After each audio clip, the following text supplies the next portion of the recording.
السلام عليكم ورحمة الله. أهلا بكم في حلقة جديدة من البرنامج اللي لسه ما اخترعتلوش اسم. النهاردة إن شاء الله جاي أكلمكم عن الصدفة دي بتعمل إيه في حياتنا وإزاي بتغير في حاجات كتير. أنت ممكن تكون بتكلم حد، تطلع رقم حد من الموبايل وتلاقيه مرة واحدة بيتصل بيك قبل ما أنت تتصل بيه، فبتبقى صدفة غريبة جدا. وساعات مرة بتبقى ماشي في الشارع بتلاقي حد بالصدفة غريبة، المفروض إن أنت مش متوقع لا تشوفه في المكان ده ولا في التوقيت الزمني ده. هتستغرب جدا انت ازاي انتوا الاتنين اتجمعتوا سوا مع بعض في المكان ده. بس في صدف بتبقى فوق حدود المستوى، يعني في صدف ما بتتوقعش خالص، بتبقى احداث يعني انت بتستغربها جدا يعني. تمام. وانا حبيت اجيب لكم شوية صدف غريبة كده حصلت مع ناس حقيقيين فعليا، وحاجات غريبة حصلت فحبيت ان انا اكلمكم فيها. وتعالى اقول لكم على اغرب صدف حصلت بالفعل. انت ممكن تستغرب من كمية المصادفات اللي حصلت في كل قصة من القصة اللي انا جاي احكيها لكم دي. القصة الأولى بتحكي عن ملك اسمه الملك لويس الأول. الملك لويس ده وهو صغير عنده 6 سنين، في منجم تنبأ له إن في يوم 21 من كل شهر فال سيء عليه، فحاول إن هو يحذر اليوم ده. وفعلا الملك ده لما كبر أخد النبوءة دي وقعد يمشي بيها في حياته، وإن هو خدها قاعدة عامة إن يوم 21 في كل شهر ده ممكن يكون فيه خبر سيء ليه، أو هتحصل له حاجة أو. وفضل عايش كده. وفي يوم وفي يوم 21 يونيو سنة 1791 قامت الثورة الفرنسية، والملك مسكوه في اليوم ده واعتقلوه. وفي يوم 21 سبتمبر سنة 1791 وفي 21 سبتمبر سنة 1791 ألغت فرنسا النظام الملكي اللي كان بيحمي الملك وبيحصنه من كل حاجة، وأقرت النظام الجمهوري. وفي يوم 21 يوليو سنة 1793 أعدم الملك لويس. فبقى يوم 21 يوليو فعلا نبوءة المنجم ده اتحققت، وفعلا هو كان فعل سيء عليه جدا. يعني صدف ان يوم 21 يوليو تقوم الثورة الفرنسية ويعتقلوه فيها ويلغوا النظام الملكي ويحولوه جمهوري، ويموت في نفس اليوم ده. وفعلا كان اليوم ده فعلا يوم فعل سيء عليه جدا، يعني لدرجة ان هو مات فيه يعني. والقصة التانية اللي معانا، كان في واحد في ولاية تكساس اسمه هنري زيجلاند. سنة 93 هنري قرر ان هو ينفصل عن حبيبته او خطيبته في الوقت ده. حبيبته ما استحملتش خبر ان هو يبعد عنها او يسيبها او كده، فدخلت في حالة من الاكتئاب، والاكتئاب ده ادى بيها للانتحار، ان هي انتحرت في الاخر. فاخوها لما عرف الحكايه وعرف ان هنري سابها، فهي انتحرت بسبب ان هو حبيبها سابها وكده، فقرر ان هو ينتقم من هنري. اخوها اخذ مسدس وراح لبيت هنري وقرر ان هو يموت. وفي اللحظه دي اطلق النار على هنري. وبعد ما اطلق النار على هنري افتكر ان هو موته، بس للاسف ان الرصاصه خلفت سنتيمترات عنه، والرصاصه باتت في شجره في بيت هنري. المهم اخوها بعد ما مشى وعرف ان هو قتل خلاص هنري، واتاكد ان هو قتله وافتكر ان هو قتله يعني، فراح جاي موت نفسه وانتحر.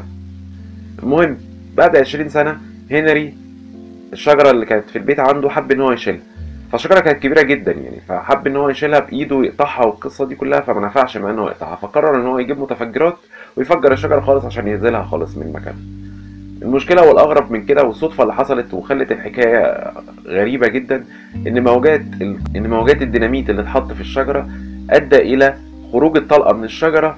والطلقة دي تروح فين يا مؤمن؟ تروح في راس هنري. يا سبحان الله، يعني هي طلقة بعد 20 سنة استقرت في دماغه. وبكده كانت أغرب صدفة مات بيها هنري عن طريق رصاصة جات له من 20 سنة ففداها، فجات له بعد 20 سنة موتته. والقصة الثالثة معانا النهاردة إن شاء الله سنة 1975 في مدينة برمودا. كان في واحد سايق موتوسيكل بتاعه ماشي في الطريق. المهم الشخص ده كان ماشي وجات عربية أجرة جت دهسته أو خبطته أو عملوا حادثة مع بعض. فالمهم إن الشخص ده توفي. بعديها بسنة على طول أخو الشخص ده أخد نفس الموتوسيكل وماشى في نفس الطريق وخبطته نفس العربية الأجرة. تمام. الغريب من كده ان الموضوع ان السواق العربيه الاجره هو نفس السواق اللي خبط اخوه.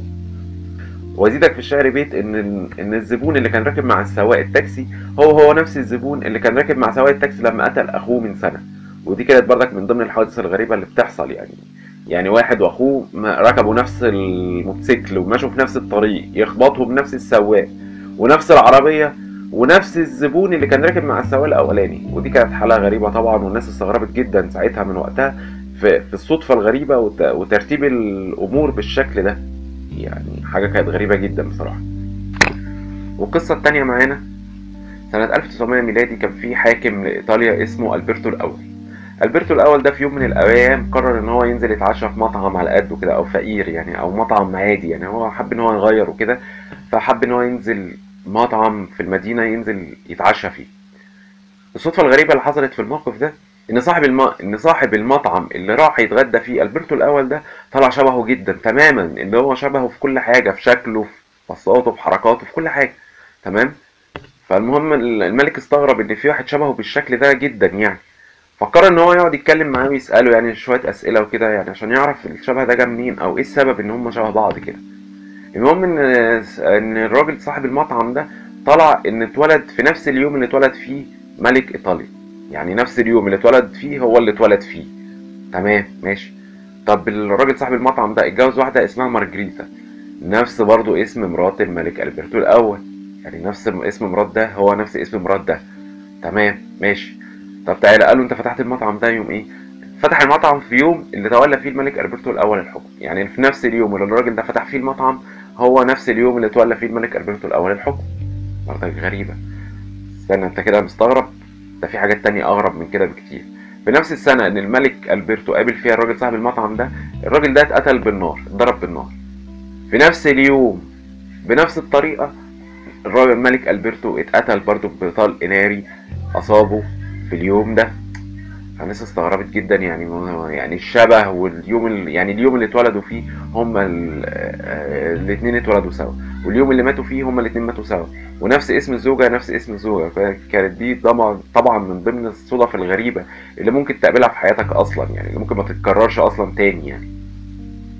في كاتب اسمه مورجان روبرتسون، الكاتب ده كتب كتاب اسمه حطام تايتان. اوكي.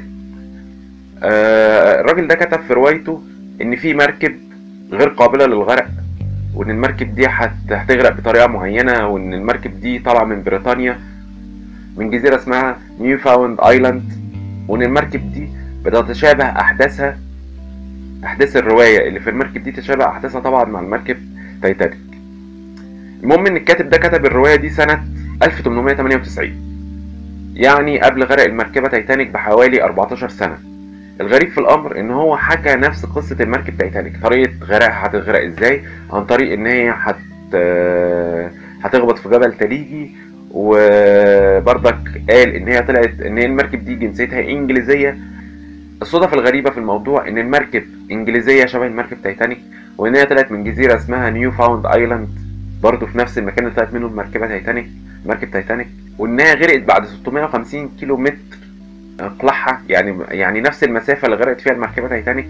والاحداث كانت غريبه جدا، ان الروايه بتحكي قصه المركب تايتانيك بالظبط اللي هي هتحصل بعد منها ب 14 سنه، ودي كانت طبعا من ضمن الصدف الغريبه جدا يعني. وبكده اكون انا خلصت الفيديو، يا ريت اقابلكم في فيديوهات تانية، ولو تنساش لو الفيديو عجبك ان انت تعمل لايك وشير للفيديو. شكرا، سلام عليكم.